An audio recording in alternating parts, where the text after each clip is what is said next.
ஈஸியாக ஒரு வெஜிடபிள் பிரியாணி செய்யலாம். இதுக்கு தேவையான காய்கறிங்க எடுத்துகிட்டு தென் தக்காளி அரைச்சி வச்சுருக்கேன். ரைஸ் வந்து இதில் அளவில் ஒரு 4 படி எடுத்து வச்சுருக்கேன். ஸோ அது தண்ணி போட்டு ஊற வச்சு வச்சுருக்கேன்.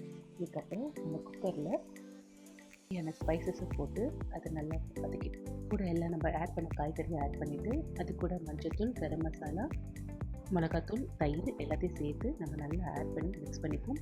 புதினா லீஃப் ஆட் பண்ணிக்கணும். நெக்ஸ்ட்டு வாட்டர் ஆட் பண்ணும். 1:1 ரேஷியோவில் நான் வாட்டர் எடுத்துருக்கேன். ஸோ வாட்டர் ஆட் பண்ணி நல்லா பாயில் ஆனதுக்கப்புறமா ரைஸ் ஆட் பண்ணிப்போம். ரைஸை நல்லா மிக்ஸ் பண்ணி விட்டுடுவோம். மிக்ஸ் பண்ணதுக்கப்புறம் கொஞ்சம் கொத்தமல்லியும் ஆட் பண்ணிப்போம். கொத்தமல்லி ஆட் பண்ணதுக்கப்புறமா நம்ம விசில் வச்சிடலாம். விசில் வச்சு ஒரு சிம்மில் வச்சுட்டு ஒரு 10 மினிட்ஸ் வச்சுருவோம்.